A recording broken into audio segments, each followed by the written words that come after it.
Bismillahirrahmanirrahim. Halo guys, kali ini saya akan membuat sebuah tutorial yang berkaitan dengan pernikahan, perkawinan, dan cara berkomunikasi dalam mempertahankan sebuah perkawinan guys. Karena banyak request yang datang sehingga saya membuatnya demikian. Oke, Bismillahirrahmanirrahim, karena ini sesuatu yang yang sensitif, dan video ini adalah betul-betul untuk bagaimana mempertahankan sebuah pernikahan yang masih diinginkan, untuk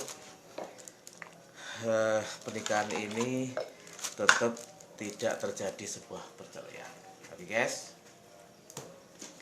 jadi yang pertama adalah yang paling penting adalah niat. Oke,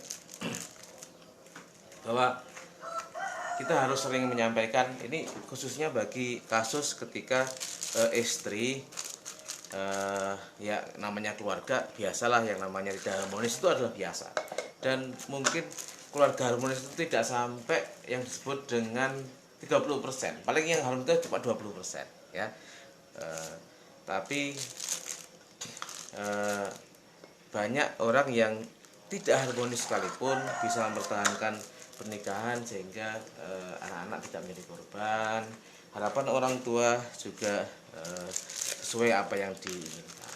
Dan lagi-lagi kita harus menyampaikan. Kadang ini adalah kasusnya adalah ketika seorang istri berusaha menggugat cerai suaminya, dan suaminya karena alasan tertentu, biasanya alasan karena anaknya sudah besar ya, dan karena sudah berumur, sudah tua, untuk apa lagi ya. Kadang-kadang kan suami dan istri ini punya sifat yang berbeda. Nah, mungkin istrinya menggebu-gebu, suaminya tidak barangkali, sehingga ketika tidak harmonis, istrinya pengen pasangan lagi barangkali dan sebagainya. Atau ada pihak ketiga, rata-rata istri bersemangat untuk bercerai ini adalah kadang-kadang dan sering ya, ada pihak ketiga, ada laki-laki lain yang menggoda, atau istri sendiri yang menggoda laki-laki lain. Itu sudah biasa seperti itu. Maka sangat pantas ketika suami betul-betul ingin mempertahankan istrinya untuk menjadi keluarga yang lebih baik. Oke, tadi yang pertama adalah niat. Seorang suami secara brilian, secara baik itu mempunyai niat mempertahankan keluarganya ini karena alasan anak, karena anak yang sudah besar ya. Dan tidak dipungkiri bahwa membesarkan anak itu tidak mudah ya, tidak mudah. Apalagi ada tidak hanya 1, 2, 3 atau 4 ya. Tidak mudah, dan semua ini perlu biaya banyak dan perhatian banyak ya. Apalagi kalau anaknya sudah kuliah dan sebagainya. Ini artinya betul-betul perjuangan suami dan istri yang luar biasa ya. Dan padahal ini adalah kalau menurut tatanan kewajiban nafkah, maka semua ini adalah kewajiban istri, suami. Dan suami telah berhasil membesarkan anaknya, katakanlah sampai kuliah, sampai menikah dan sebagainya. Atau apalagi sudah punya cucu ya, itu anak-anak sudah besar. Karena apapun ketika suami istri ini bercerai, maka anak-anak yang menjadi korban ya. Walaupun kadang anak itu nggak merasa, katakanlah menganggap bahwa suaminya punya perilaku yang buruk misalkan, sehingga anaknya punya semangat untuk mendukung ibunya mempunyai suami lain misalkan ya. Bisa-bisa aja seperti itu, anak seperti itu juga ada. Tapi itulah anak yang tidak, anak yang lupa bahwa nikmat yang dia berikan atas kelahiran dia sebut itu karena bapaknya, bukan karena yang lain, karena bapaknya. Walau seburuk-buruk bapak, maka seorang anak harus bersyukur, harus menjadi anak yang soleh.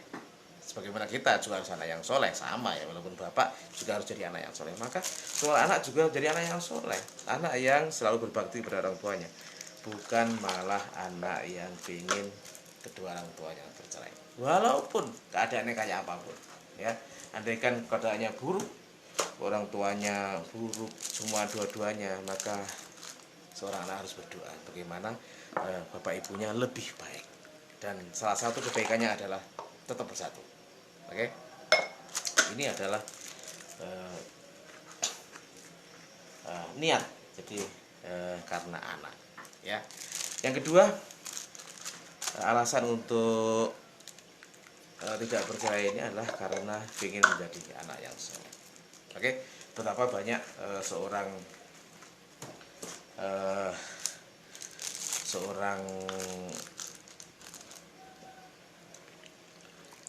bapak atau orang tua yang ketika melihat rumah tangga anaknya mau retak atau tidak harmonis, maka harapan orang tua pasti anaknya bisa harmonis, pasti itu, ya. Dan ketika melihat anaknya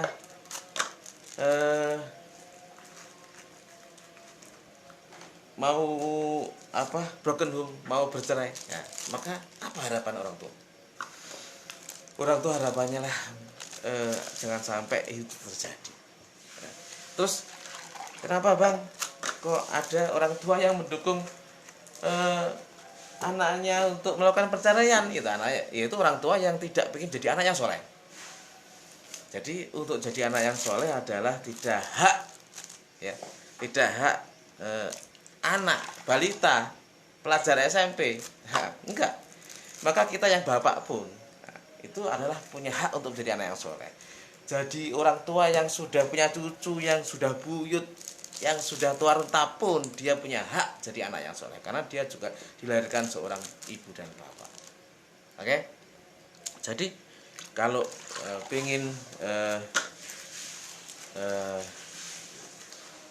bapak ibu harus jadi anak yang soleh, maka dia punya harapan bahwa anaknya juga jadi anak yang soleh. Oke, jadi tentunya yang baik tetap seorang orang tua ini adalah tidak menginginkan anaknya bercerai. Maka karena alasan itulah seorang suami betul-betul ingin mempertahankan istrinya untuk menjadi anak yang soleh sebagai harapan orang tua. Oke, apalagi kalau istrinya mau pengen cerai tapi betul-betul orang tuanya, saudara-saudaranya mendukung untuk tidak bercerai, maka itulah yang sebaik-baiknya. Sehingga kita harus bagaimana mempertahankan istri kita. Oke? Oke. Itu adalah yang alasan yang kedua kenapa kita harus mempertahankan keluarga. Terus yang ketiga, banyak sekali alasan sebenarnya ya kalau kita sebutkan. Kita sebutkan beberapa saja. Yang ketiga adalah bahwa jelas kalau sebuah rumah tangga ini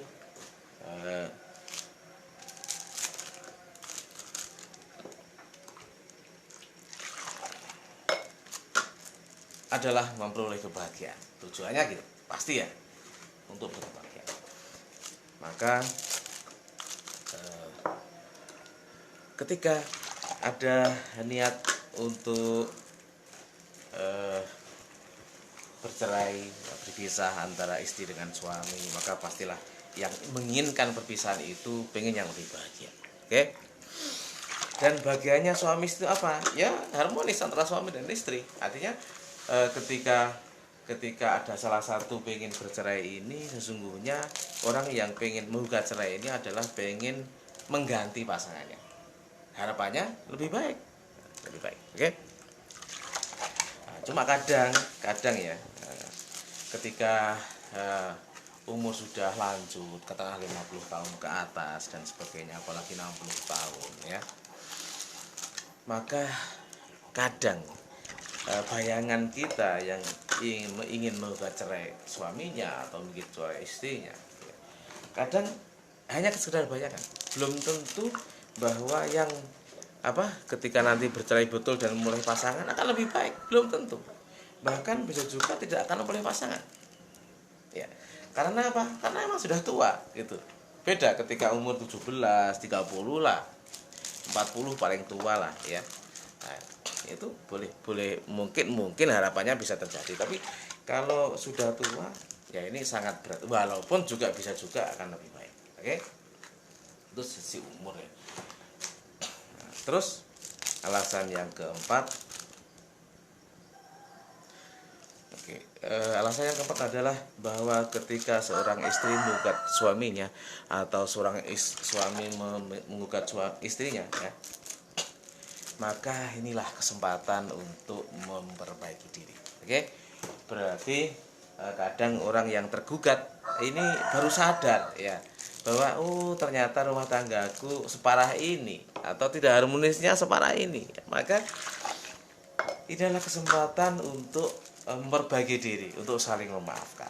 Oke, untuk saling memaafkan. Sehingga kata maaf ini harus betul-betul didahulukan ya.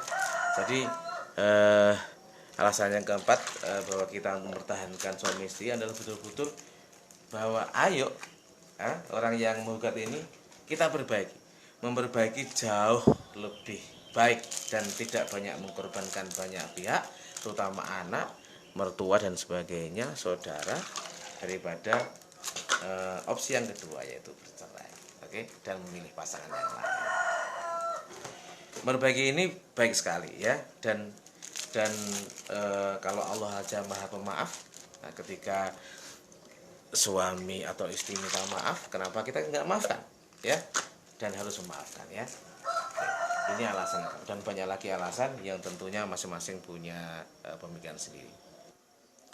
Oke, kali ini berkaitan dengan mukadimah bagaimana mempertahankan rumah tangga ini dari penggugat istri kita atau suami kita. Sampai sini dulu, dan untuk part 2 nantinya akan saya jelaskan bagaimana cara komunikasi yang bagus sehingga perceraian ini tidak akan terjadi. Oke, jadi jangan lupa untuk melihat part 2. Bye bye, semoga semuanya baik. Oke.